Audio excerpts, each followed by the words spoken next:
sensational news about Germany pushing for a single federated Europe. I think maybe you heard me talking about it, but I doubt if you heard it on nightly news.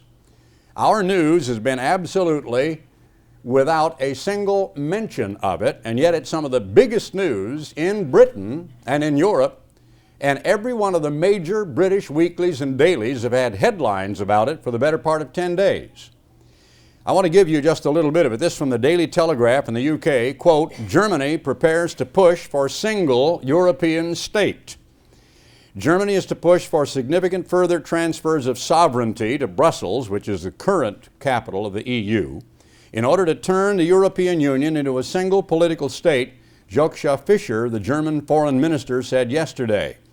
Turning the EU into an entity under international law with a common constitution was his personal goal. In an interview in the Frankfurter Rundschau newspaper, he said, it is the decisive task of our time. I told you about a little bit of this last week. I gave you the top of the iceberg. I want to give you a little more today, but to ask a question in advance, and we're going to go into it in some detail. When you consider all of Europe at the vastly disparate economies, languages, religion, culture, tradition, and history of nations such as Germany and France, Germany and Italy, Italy and Greece, Greece and perhaps Belgium, France and Holland, Holland and Italy. Vast differences, but there is a similarity. There is a thread throughout all of those European countries where there is commonality. And we're going to see in a few minutes that the biblical prophecies show that there is something that is called a gooey substance, that instead of being a true glue that is going to hold together 10 nations for any indeterminate period of time, there is going to be something called miry clay mixed with iron. But iron and clay are not mixed together, and a prophecy that says there is going to be 10 nations, there will be 10 nations who will be unified together only for a short period of time. And we'll be discussing exactly what will be the unifying agent which will bring that about. When Mr. Fischer, who is the German foreign minister, was asked, are you going to need or want a single European army? Here was his answer. If it is going to turn into a full union, then one day foreign and defense policy will also have to become community tasks. You hear that again? Foreign policy, defense policy will have to become community tasks. In other words, the answer is yes, there will be a united European army. He acknowledged this, that I just related to, that Europeans would never become a homogeneous nation state because of differences such as peculiarities in language, history, prejudices, passions, and old animosities. But the Franco-German cooperation is without precedent, and they have any number of areas of cooperation that does not include Britain. Mr. Fischer's comments were seen by conservative politicians in Britain as confirming their fears that the single currency to be launched on January 1st, only a matter of weeks away now, will eventually lead to a federal Europe. They're also likely to fuel the controversy over the new left-wing agenda for closer cooperation in Europe signed by Gordon Brown, the Chancellor. He's called the Chancellor of the Exchequer, which is the same thing as the Minister of Finance, at a meeting of 11 socialist finance ministers last weekend. But then the very next day on the internet, and when I have now subscribed to this and other publications, it said this, and I quote, Germans ambush Brown, that is the equivalent of the British finance minister, with call to end tax veto. The British have had a tax veto. The Germans, the Italians, and all of the Europeans have been trying to get together into a commonality of taxation, especially with VAT taxes, value-added taxes, and having things like, for example, children's clothing and so on taxed to a certain percentage throughout Europe. England is very upset over that because it would really be a devastating blow to the English or British economy. During Margaret Thatcher's regime, she worked out painstakingly with the EU a definite windfall in the form of a rebate by the EU annually. It so far has meant a nest egg of £22 billion to the British government to offset EU farmer subsidies. Now the Germans are attacking that. They want to take that away from England. Now I look at all these problems between the Germans and the British. And let me give you a couple of more of these, and it will remind some of you old-timers who heard me back in Big Sandy in the 60s talk about a united Europe and say that eventually the United States of Europe that will threaten Britain and the United States will not include Britain at all, that Britain will not be a part of the beast power, but that Ireland might be. Said it over and over and over again. Now, no matter what the reasons having to do with taxation and all of that, there are a lot of problems between England right now and Germany. Headlines are bad news as agenda is wrenched from Blair's control, says the Euronet electronic telegraph. Tony Blair is the current prime minister. Headlines referring to the major weekly and daily newspapers in Britain. Bad news as the agenda is wrenched from Blair's control. Quote, Germans ambush Brown with call to end tax veto. As it was with John Major, the former prime minister, so it is with Tony Blair. The political momentum towards integration in Europe has confounded the best attempts to appear cooperative. For nearly 2 weeks, several newspapers have been warning about the Franco-German drive for greater economic integration. 10 days ago, the Daily Mail reported remarks by Oscar Lafontaine. Remember that name because he's called Red Oscar. He is the German finance minister, and he has made a lot of statements which have the British boiling mad. The British newspapers have said some very unkind things about him. The Financial Times said, and I quote, Germany has set a collision course with the UK on tax. The Daily Mail said, and I quote, remarks by Oscar Lafontaine pose a German threat to our taxes. The Daily Telegraph said Gordon Brown had signed a deal committing Britain to a center-left agenda for deeper European integration. Then the Daily Mail followed up with a story about Euro job losses, and a headline predicted the march of the Euro taxman and said VAT, value-added tax, was being targeted. The Sun warned that harmonizing VAT would mean taxing children's clothes in Britain and described Herr Lafontaine as Europe's most dangerous man. Not one word in the American press. Not one word on CBS, ABC, or NBC, or CNN. Not a word. And these are the major national daily newspapers in Britain that are publishing this kind of thing every single day. But a united Europe is, so what? Ho-hum. Who cares? Isn't it what we've wanted all along? And you know, strangely, that is exactly the attitude in the White House and indeed in the Pentagon. When Senator Sasser went to the Middle East quite some time ago and told us only a month before the Arabs imposed the OPEC oil embargo that the Arabs would never use oil as a political weapon, that same gentleman was talking about how the Germans have been able to dwell underneath the American nuclear umbrella and was talking about Europe pulling its fair share.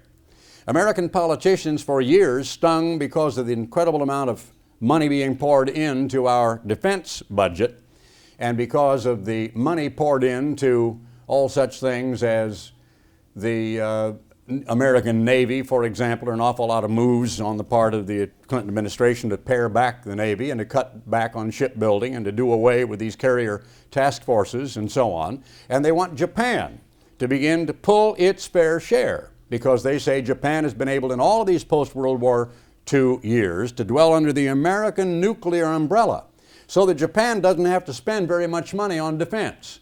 Well, Japan only spends 2% of GNP on defense. But that 2% of GNP in Japan's economy, even though it's currently in trouble, was more than France and the Benelux countries and all of Scandinavia put together. That's the whole point. And so our own politicians for years have been continually saying they want our former vanquished enemies of World War II to build up their military forces and to pull their fair share of the load of policing the world under, of course, the aegis of Kofi Annan, the United Nations, and of course under the aegis of NATO. All very cooperative, all very homogeneous, all very blasé, plain vanilla, bland, no problem, no threat to anybody. Well, all of those headlines notwithstanding, the American press has not said one word about it. This is a press release that I got off the internet from a speech by Gerhard Schroeder, who is the new Chancellor of Germany. And as I said before, and this gives you a little bit of an insight into what we want to talk about, he addressed a very large group of the annual reception for the diplomatic corps at the Palais Schaumburg in Bonn. And he was talking about the moving now finally of the German government over to Berlin. The huge big Reichschancellor ship, or the building, whatever it's called, Chancellery, the Reichschancellery, is now being completed. And in the next months, the German government, the last vestiges of it, will move back to Berlin and no more be in Bonn. When he addressed this very distinguished group of people, and this has to do with the news media from all over Europe, the UK, and elsewhere, there was present someone wearing scarlet. He was addressed as nuncio. That means the papal nuncio. That means the direct personal representative of the Pope from the Vatican. And when a chancellor of a powerful major nation of the world addresses him first, that means this man occupies a position of some import or authority. Here's what he said: Nuncio, Excellencies, ladies and gentlemen, I'm delighted to welcome the diplomatic corps to the traditional annual reception of the Palais Schaumburg. For you, as well as for me, this is a good opportunity to meet and make first contact. In this company, too, I would emphasize again, a government under my leadership will make no change in the fundamentals of Germany's foreign and security policy or its policy on Europe.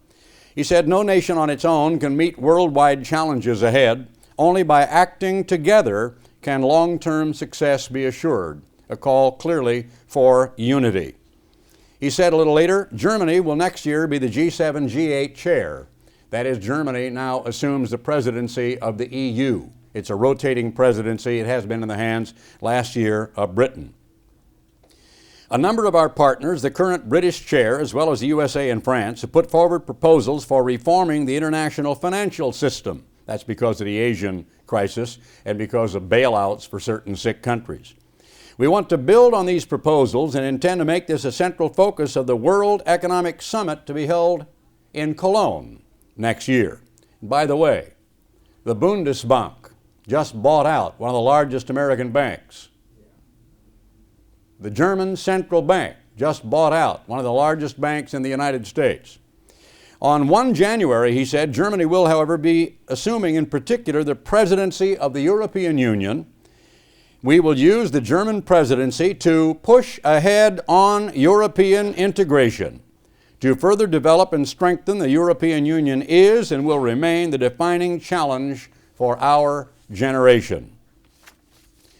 For many, many years, I said before live audiences and over radio and television that there would either come a rewriting or a reinterpretation of both the Japanese and German constitutions that were crafted in post-World War II periods of time that precluded the use of any of their armed forces for anything save defense, that limited the size of the armed forces that they could create in those countries. To this day, of course, in the American acronym, the Japanese Navy and the Japanese Army and Marines and Air Force are called the SDF, Self-Defense Forces.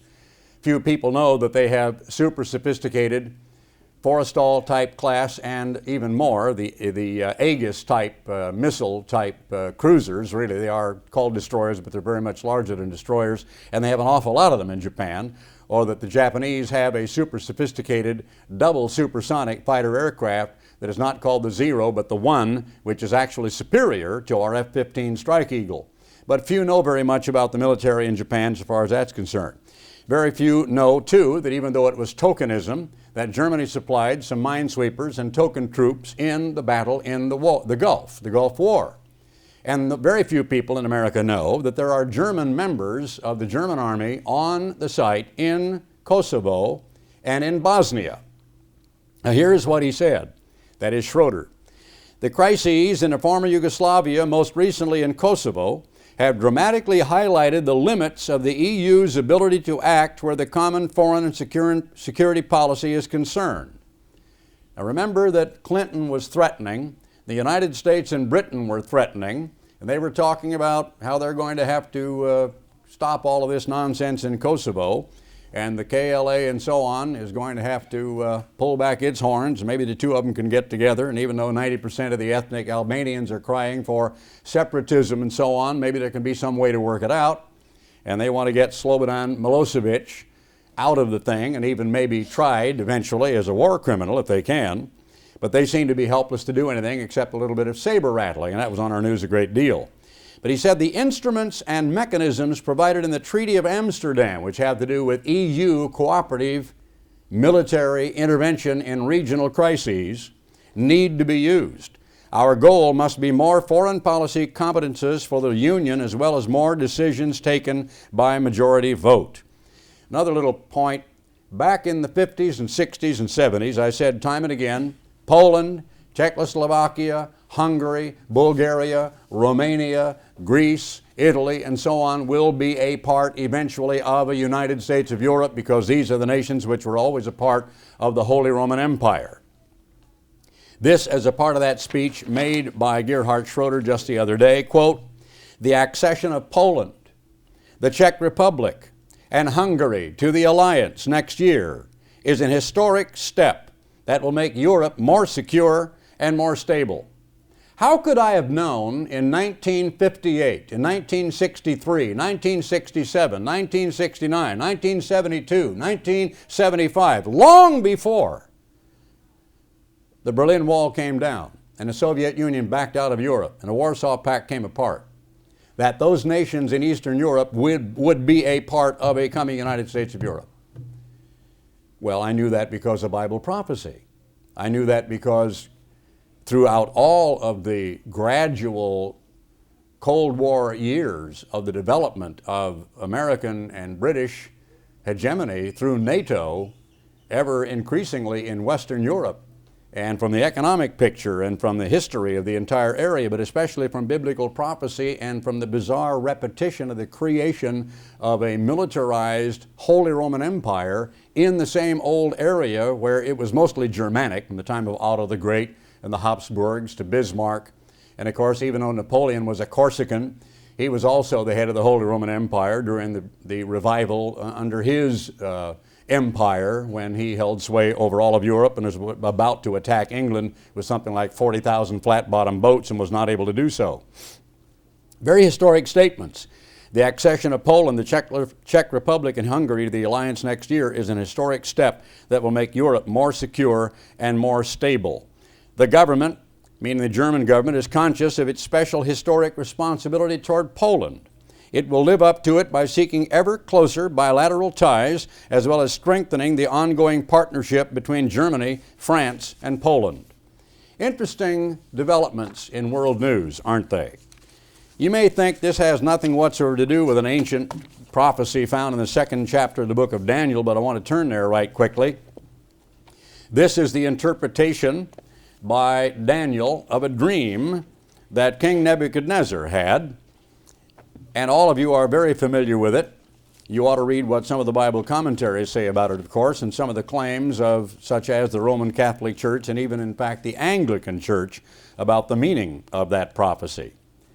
Because they believe it had to do with the Christianization of the old pagan Roman Empire and the creation of the Holy Roman Empire. They think it had to do with the time of Charlemagne, from that time thereafter, when the popes always crowned the kings of Europe. And some people will actually look you in the eye and tell you that the kingdom of God was established back then and gradually, as Christianity has grown, is eventually going to be established on this earth. It had been really assumed by many people that during the days of Pax Romana, or the imposition of peace through the entire known world of Europe by the Roman Empire, that the Christianization, that is putting a papal crown atop the kings of Europe, was actually the establishment of the kingdom of God on the earth. I won't read the image and what he saw, but read the interpretation beginning in verse 36 of Daniel 2. This is the dream, and we will tell the interpretation thereof before the king. Thou, O king, art a king of kings, for the God of heaven has given you a kingdom, power, and strength, and glory. And wheresoever the children of men dwell, the beasts of the field and fowls of the heaven is he given into your hand, and he has made you ruler over them all. You are this head of gold. Therefore, king and kingdom are synonymous. Now the vision that he saw you're familiar with. It's listed in verse 32, 3, and 4 of this chapter, and we're coming to another description of it here. After you shall arise another kingdom inferior to you. Interesting too, because most people think the opposite is true. They think that ancient Babylon would have been very inferior, almost savage, that then there would have been an advance in Persian civilization, in art and literature and science and so on. Then there would have been a much greater advance in Greco-Macedonian times under Alexander, and later on Laomedon in Syria, Ptolemy Soter in Egypt, and so on. And then they think it would have been a much greater advance by the time Rome ruled and held sway. The interpretation of this vision shows that the exact opposite was true. I have seen whole huge segments of the Ishtar Gate of ancient Babylon in the Berlin Museum. And there they are with the baked enamel with the gorgeous colors still there. And when you look into Halley's Bible Handbook and read about ancient Babylon, and one of the 7 wonders of the world were the hanging gardens in Babylon, and the size of that wall, where 3 chariots could ride abreast over that entire wall, and in the corners it was big enough for them to turn around on a full run. Then there was an interior wall inside of that, and the exterior wall was more than 100 feet high. You read about how great Babylon became, and the fact that it was served by a river which flowed right completely underneath the river gate and through the city, so they thought, a perennial supply of water. Of course, that's exactly how Cyrus and Darius, the Medo-Persian Empire, caused their fall, which was to work and work and work way upstream and eventually divert the river and walk in on the night of Belshazzar's drunken feast, dry shod, and surprise the city and overwhelm it. But that's for another subject, and that has to do with history, not prophecy. After thee shall arise another kingdom inferior to thee. That was the Persian Empire. Another 3rd kingdom of brass, which shall bear rule over all the earth, the known earth. And a lot of people don't know that Alexander the Great conquered all the way from what he called the Gates of Hercules, which would be Algeciras, which is right there where the Rock of Gibraltar is on the peninsula across from Africa in Spain. The Iberian, by the way, Iberian Peninsula, if that strikes a note in your mind. Hebrew, Iberian, anyway. But all the way from there to India, and of course died at age 31, I think, sobbing because there was no more of the world to conquer. And then of course along came Rome. The 4th kingdom shall be strong as iron, forasmuch as iron breaks in pieces and subdues all things, and as iron that breaks all these shall it break in pieces and bruise. And again, another little bit of insight. Gold is extremely precious. Silver is precious, but less so by far. Brass is a very valuable alloy, but nowhere near as precious as gold, but much harder. So each metal successively grows harder and less malleable, less flexible, and also of lower value, cheaper. But it's also more brittle and therefore more easily broken. So there's some insight in that as well. And whereas as you saw the feet and the toes, part of potter's clay and part of iron, the kingdom shall be divided. But there shall be in it of the strength of the iron, forasmuch as you saw the iron mixed with miry clay. And as the toes of the feet were part iron and part of clay, so the kingdom shall be partly strong and partly weak. The word broken is an error. I have a margin and it says brittle or weak. Now anyone dealing in metallurgy who was going to form anything from backyard lawn furniture to the pedestal on a microphone would know that if you are going to pour molten iron into a mold and you've got clay in there, that the iron is going to cook the clay, and the clay is going to end up with all kinds of pockets in the iron, and it is a very, very bad mixture. You're going to have a very poor product that will break very easily. And that is exactly what is intended here. Whereas you saw iron mixed with miry clay, they shall mingle themselves with the seed of men, but they shall not cleave one to another, even as iron is not mixed with clay. And in the days of these kings, which kings? The kings that are represented by the toes. We saw the proof of that last week. We'll rehearse it again briefly in a moment. In Revelation 17. In the days of these kings, not the head of gold, Nebuchadnezzar, not the Persian Empire, not Greco-Macedonia, not ancient Rome, but the last 10 toes, shall the God of heaven set up a kingdom, which shall never be destroyed, And the kingdom shall not be left to other people, but it shall break in pieces and consume all these kingdoms, and it shall stand forever. The symbolic rock that he saw, that was cut out without hands, that smote the image, did not smite the image on the head, or the chest, or the belly and thighs, or even the feet, but on the toes. And it was then destroyed, and the entire image toppled down and became like the dust of the summer threshing floor and was carried away by the wind. But the stone seemed to shimmer and to grow like a gigantic Mount Everest in his mind in the vision that he saw, and become a mountain that filled the entirety of the earth. And that is the picture of the kingdom of God. Now turn to Revelation, the 17th chapter again. And this time we'll peruse that a little bit and then go to the 18th chapter as well. As I said last time, if you only had the 3 verses, 12 through 14, you would know there are 10 kings which will coalesce together only a short while, that they have one policy, that they pool all their resources and their military, and that they will, verse 14, make war with the Lamb. So what's the time setting? At the time of the second coming of Christ. And again you come up to this either-or statement that either the Bible is true and either these prophecies are accurate or they are not. And the Bible isn't true. But if there is a God, and if this is the Word of God, and if the Bible is true and these prophecies are going to come to pass, then you know this. And I don't care where you look around the world for them, whether you start in Asia and try to come up with China, Japan, and then where do you go from there? Bangladesh, where do you go from there? Indonesia? China is mostly Buddhist and Confucianist, and Japan is mostly Buddhist, but they have a nationalistic kind of Buddhism as well as sun worship, but it's called Soka Gakkai.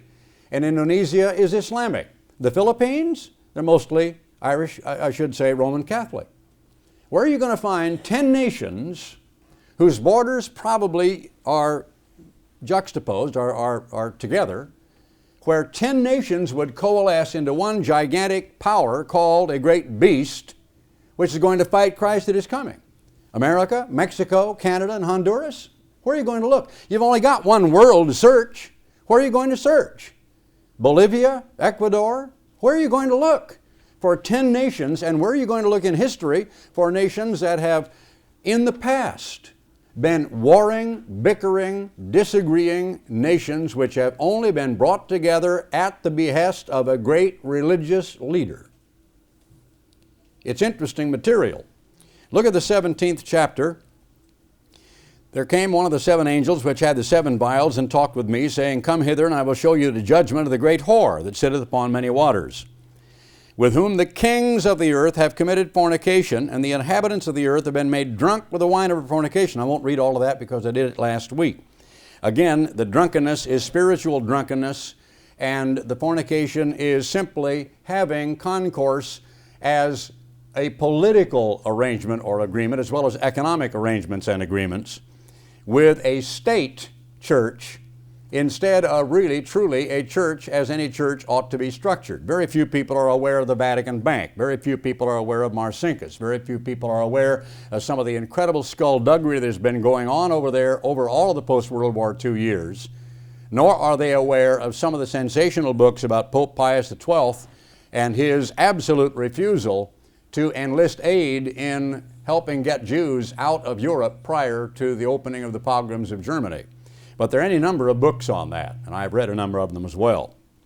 Now, in coming to the description of that woman, in verse 3, He carried me away in the Spirit into the wilderness, and I saw a woman sit upon a scarlet-colored beast. The papal robes are scarlet. The College of Cardinals wear scarlet. The crown that is worn, the mitre, by the cardinals in the College of Cardinals, from which the popes are elected, is scarlet. Not blood red, but a darker, deeper red that is called scarlet. You're all familiar with the color of scarlet. Well, all right. Scarlet is the color of harlotry or of whoredom. It always has been associated with that. That's why it's called the red light district. That's why way, way back when a whore would wear a little snip of red, a little ribbon of red in her hair, or otherwise have a little scarlet piece of thread or something on her clothing to identify her trade. I saw a woman sit upon a scarlet-colored beast. Now, if the woman sits upon the beast, there's probably a saddle there and maybe a bridle. When you sit upon a beast, when a man or a woman sits upon a horse, that means that she is riding, that means she is guiding or she is controlling the horse. So she is sitting upon a scarlet-colored beast full of names of blasphemy. I urge you once again, I know it's a simple little book. It has a lot of very bland and very, well, they try to please everybody in Halley's Bible Handbook because they're trying to please all the various Protestant churches and so on, but they're sure not trying to please the Catholics. When you look at their article on church history and all of the comments that they make in these chapters in the book of Revelation, it's absolutely amazing. Look at the comments that Halley's Bible Handbook makes with regard to Revelation 17 and 18, for example. I don't know how Mr. Halley even lived a full life without being assassinated with some of the things that he said about the Roman Catholic Church. Having 7 heads and 10 horns, and the woman was arrayed in purple and scarlet color, and decked with gold and precious stones and pearls, having a golden cup in her hand, full of abominations and filthiness of her fornication. And you can let your imagination run wild with that, I won't bother. And upon her forehead was the name written, Mystery, Babylon the Great, the mother of harlots and abominations of the earth. Yesterday I read a letter that came to me. I've been answering a few of them, and there was one man that said that he went to his Catholic priest and asked a question about God the Father and Christ the Son and the Holy Spirit and so on. And his priest said, well, it's a mystery. You don't need to bother trying to explain it or understand it. It's all a mystery. Well, that's what the worldwide church has adopted now. They've adopted the idea that God is a mystery. You can't really understand 3 in 1 and 1 in 3 and so on. It's an hypostasis. You know, you wonder, why would people think that someone who lived 200 years this side of Christ, when they still thought that the flies that appeared on dead meat were spontaneously generated from the meat itself, or somebody once saw a watermelon burst in a field and thought the little black seeds had become the little black bugs crawling around it. They never even knew any better until finally somebody put a strip of gauze over a piece of rotting meat and found that the flies were laying eggs which were hatching on the gauze. But why would anybody think that people who still thought the way to cure somebody of a wound was to put a leech on it and let the leech drain blood, that they knew more then, that they could figure out more then about the Bible and the Word of God than we can today? Why would anybody go back and adopt the Nicene Creed and adopt it in order to blend into this world and to go back and begin to celebrate Easter and Christmas and New Year's and so on? Maybe that was the motive at the heart of it all. I don't really know. Mystery, the mother of harlots. Now, who are her daughters? This is a church that has daughters, and those daughters came out of her in protest. If you'll keep your place right there, I want to go to the 47th chapter of Isaiah. Isaiah 47, right quickly, which gives a description of this same woman and some of her boasts and what she says. And it also talks about her daughters. And I think it's fascinating because you know of only one country in all of history which is called the Fatherland. And you know of only one church which is called the Mother Church. You know, Russia is called the Mother, not the motherland. It's called Russia. It's called the Rodina in Russian, means the motherland. Germany is called the fatherland. All nations in history are spoken of as she. They always put that upon them, I guess because of Latin and after that French and so on. They put the gender, like even in the Latin language, like a table or a chair is feminine in gender, where the ceiling is masculine in gender. Don't ask me why. El techo, la silla. I don't know. But anyway, that's the way they are assigned. So in chapter 47, verse 1, come down and sit in the dust. In other words, come off of your throne, come away from the pearls, the gold, and the jewels, and just sit in the dirt of the ground, O virgin daughter of Babylon. Sit on the ground. There is no throne anymore, O daughter of the Chaldeans, for you shall no more be called tender and delicate. All the description here then is, it describes a woman who has been living in fabulous riches who suddenly is reduced to taskwork and even becomes completely naked. Now, in verse 6, I was wroth with my people. I have polluted mine inheritance and given them into thine hand. You did show them no mercy, Upon the ancient have you very heavily laid your yoke. And you said, I shall be a lady forever. So that you did not lay these things to your heart, neither did you remember the latter end of it. Now therefore hear this, you that are given to pleasures, that dwell carelessly, and say in your heart, I am, and none else beside me. And that is a common claim. Of course, there again you hear the words of Christ before Abraham was, I am, and what the member of the divine Elohim said to Moses at the burning bush, I am. So when you look at 2 Thessalonians 2, that this great false prophet is going to sit in the temple of God, claiming that he is God, that may be a statement which will yet be heard in world news. And none else beside me. Do the Catholics acknowledge the Protestants as being valid? No. Do the Catholics acknowledge the Greek Orthodox Church as being really valid? No. They're making overtures toward healing the wound and getting back together. And even the Archbishop of Canterbury has met this current Pope. This current Pope has had private sessions with the Archbishop or the Great Patriarch of the Greek Orthodox Church and has had private meetings with the Archbishop of Canterbury. And for the first time in all of history, it's never happened before in all of history. Of course, the Jewish state never existed till 1948.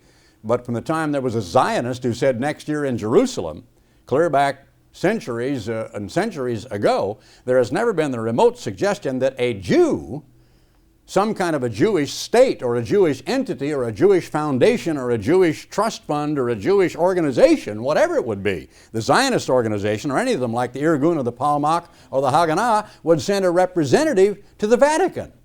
But now today there is, under the aegis of the Israeli government, an actual ambassador at the same level as the ambassador to the United States, the ambassador to the United Kingdom, the ambassador to Germany. And there are Israeli ambassadors all over the world.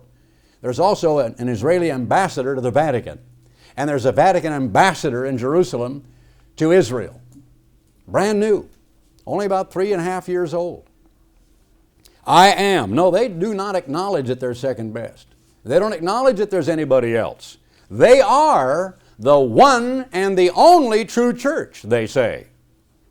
Now, you know, if anybody else says that, you're in deep trouble. Oh, do people get on your case? Oh, what do you mean you're the one and the only? Oh, they get incensed. But the Catholics say it all the time.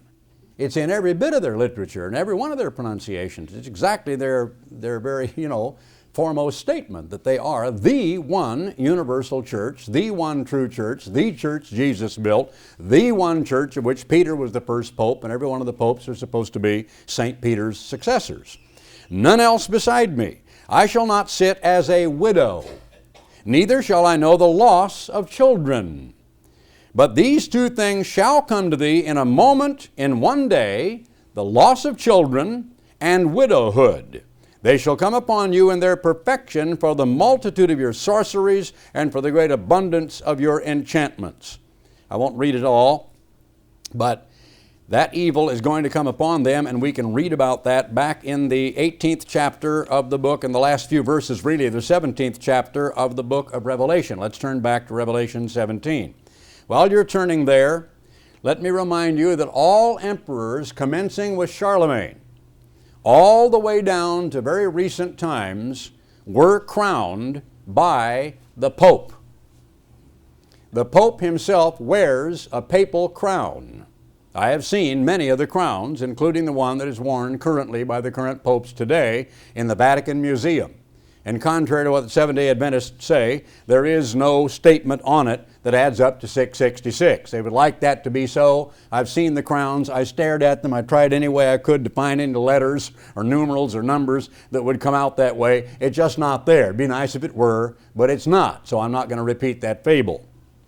That is not necessary to identify who these people are or the historical or prophetical significance. The Pope wears a crown. What is a crown?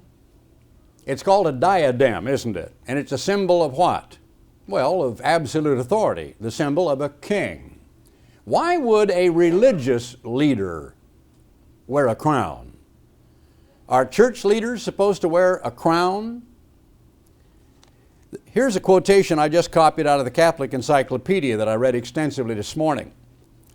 Quote, Charlemagne was solemnly crowned at St. Peter's in Rome by Pope Leo III on Christmas Day, 800. And you can see the significance of that. They probably made very much to do over the fact that that was the finish of the first 700 years, and they were beginning the seventh 700 cycle, and that Pope Leo III, who was also the one responsible for claiming that when a pope spoke ex cathedra, he was absolutely infallible. There were others who followed on with that later. I continue the quote, he, that is Charlemagne, was met in state outside the walls and escorted to St. Peter's. Next came the reception by the Pope, who sat enthroned and surrounded by his cardinals at the head of the steps before St. Peter's. And there the emperor, after kissing the Pope's foot, took the coronation oath. Quote, in the name of Christ, I, the emperor, promise, undertake, and protest in the presence of God and blessed Peter the Apostle that I will be the protector and defender of the Holy Roman Church in all ways that I can be of help, in omnibus utilitabibus, so far as I shall be supported by the divine aid, according to my knowledge and ability. This undertaking, which was at first clearly not an oath in form, they go on to say, was afterwards strengthened by a number of added clauses. For instance, the words, quote, I swear upon the holy gospels, end quote, or again by an explicit promise of fealty to the reigning pope by name and to his successors. One of the most famous paintings in all of history is in the Louvre, which I have seen on a number of occasions. It is huge. It is almost as big as, well, it's bigger than that wall, I guess. And all the figures are almost life-size, and there are dozens of them. And it's a picture of the interior of Notre Dame in Paris. And there is the Pope, and there are the College of Cardinals, and there are all the dignitaries and people with their spears and their shepherd's crooks standing around. And here is Napoleon, and there is Josephine. And the look on the Pope's face is interesting, because Napoleon is in the process of snatching the crown out of the Pope's hands and jamming it on his own head. And then he took the crown and he jammed it on Josephine's head. He wanted to show the Pope who was really in charge. But they were in the process of Napoleon being coronated by the Pope. It's a very famous painting. There's a woodcut replica of it in the Catholic Encyclopedia that I just saw again this morning, but I've seen the original, and it is great art. A great moment in history, I suppose, in one way. But nevertheless, it is illustrative of what I'm talking about. Now, coming back to the statement that was made that I want to find and repeat for you again, that was on the very first page of the news items that I read to you.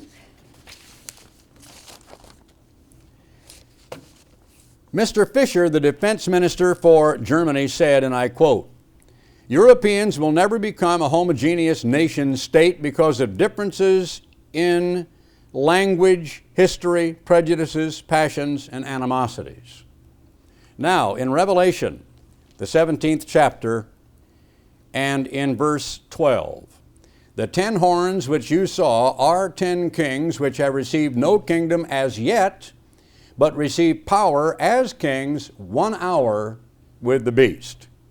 Now, a day is a year being fulfilled, and an hour is a 24th part of a year. Or if you take just the daylight part, a 12th. Does that mean 2 weeks? Somebody could extrapolate from that and claim it means only 2 weeks. I would assume longer than that. Does it mean 1 month? I would assume longer than 1 month. I don't know for sure. All we know for sure is it is a short time. We have no other precedent for it anywhere in the Bible, where we do have in Numbers 14:34, I think, and a couple of others like Ezekiel 4:8, we've got the year for the day, not just a theory, but the definite clue from God's Word that as the spies searched out 40 days, so 40 years would be the time that they would dwell in the land or the wilderness. All right, they shall have one policy, give their power and strength unto the beast, and they have one mind, and they receive all of that power as kings 1 hour with the beast. Now, verse 15, and remember the image that we saw in Daniel 2.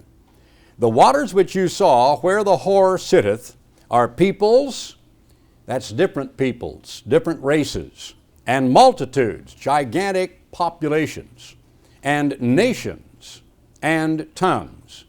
Sometimes nations, which are political entities, involve far more than one ethnic entity, don't they? It's commonplace and it's caused an awful lot of problems. just like in Canada, where the separatist movement is still alive and well up in Ottawa.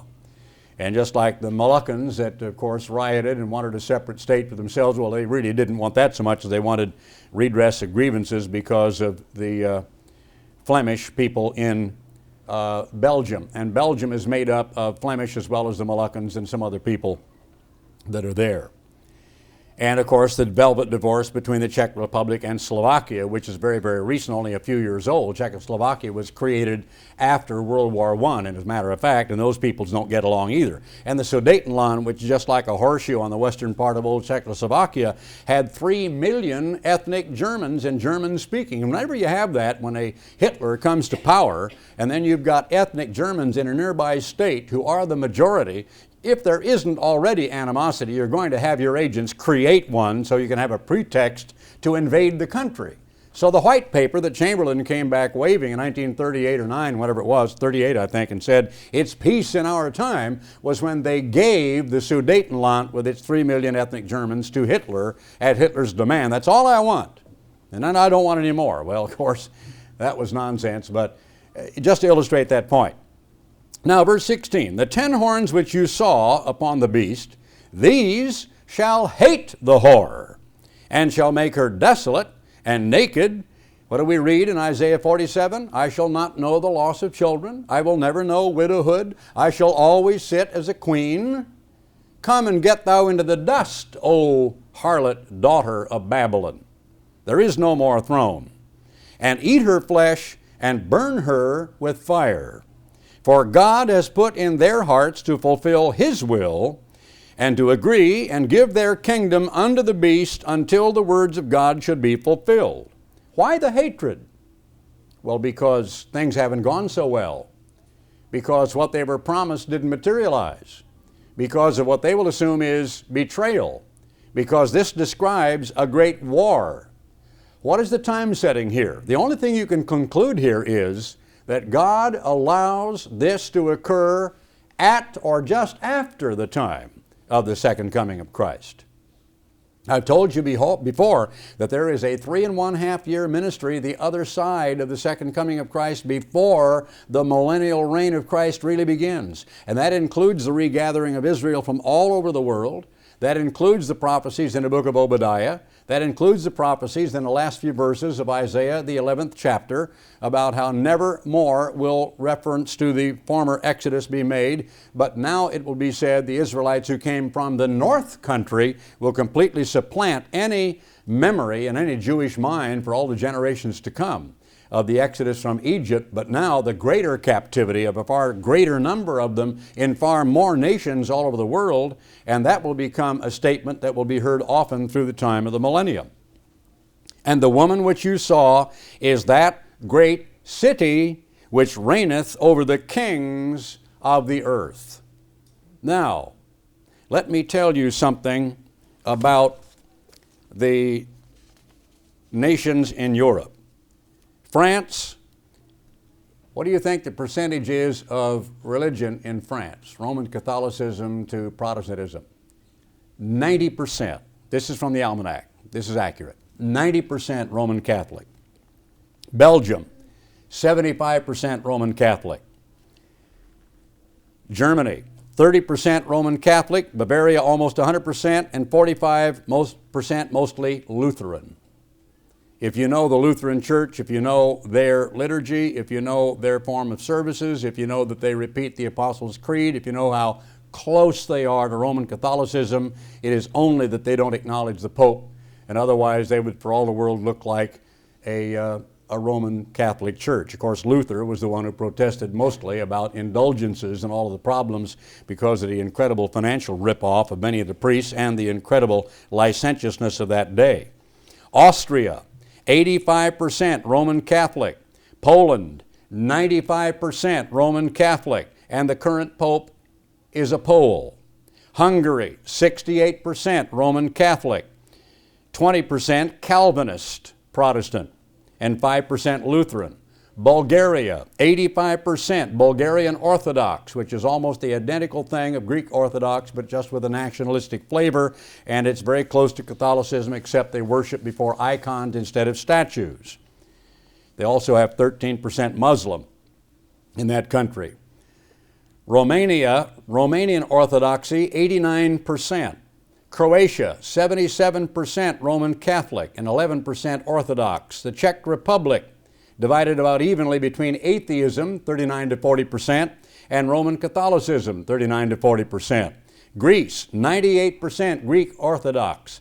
What will be the miry clay?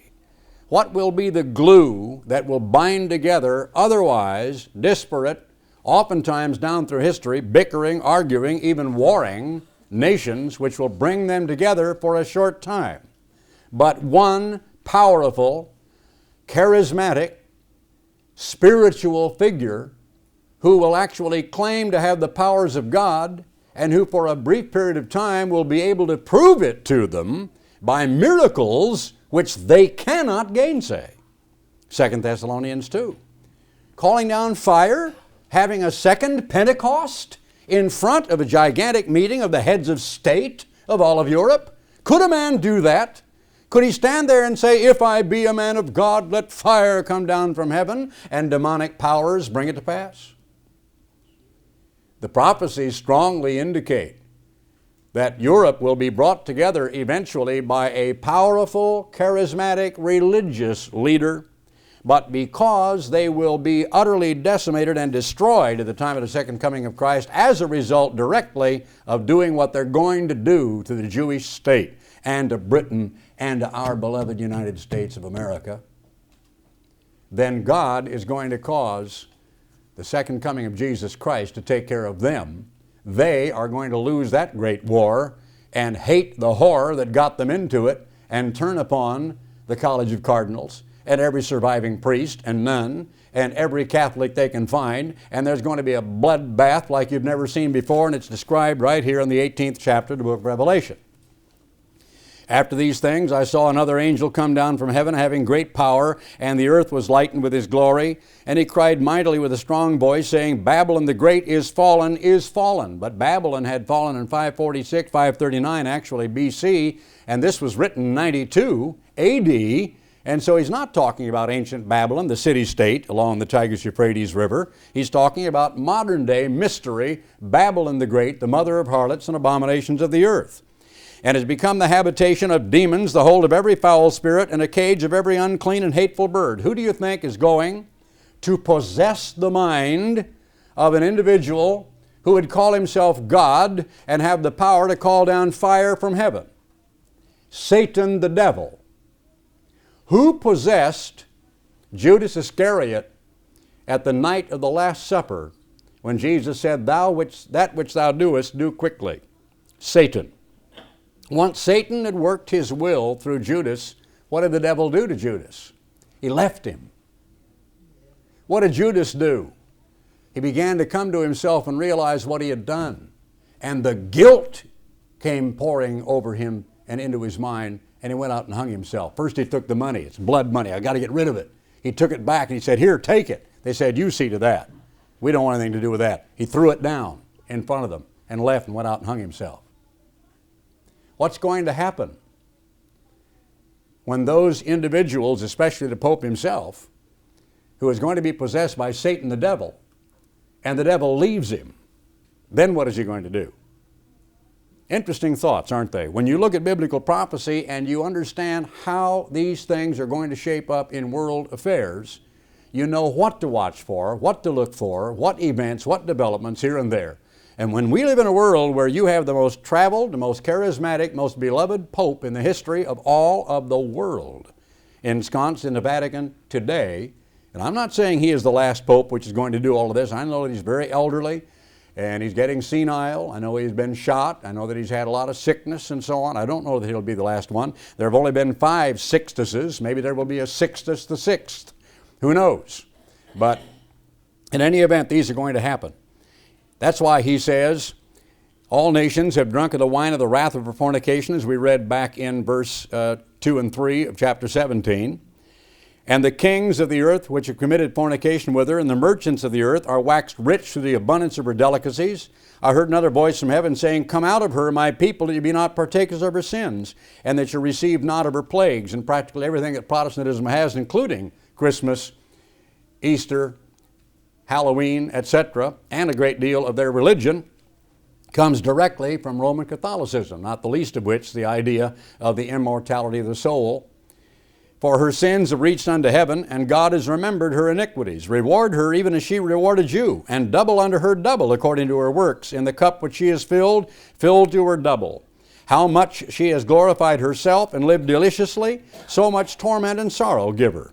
For she saith in her heart, where do we read this? I sit a queen and am no widow, and shall see no sorrow. So the mother church and the fatherland will come together, and the woman will mount the beast and control it for a short period of time, and the glue or the miry clay, which will appear to put it all together, no matter how disparate and bickering and disagreeing and warring there might have been in the past, will be the Roman Catholic Church, the Roman Catholic religion. I remember that limerick, and I've written about it before. There was a young lady from Niger who smiled as she rode on the tiger.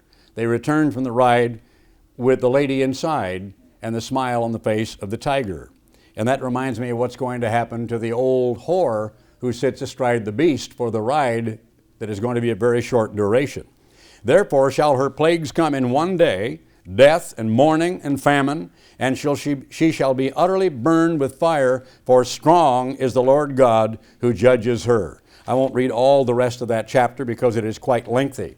But I think an awful lot begins to come clear when you allow your mind to look at current events in the light of biblical prophecy and to ask yourself, how do these things come to pass? It isn't by divine fiat. It is by easily discernible human events, the machinations and the politics of different governments, and sometimes the betrayals and the secret pacts and agreements and all of this type of thing that is going on.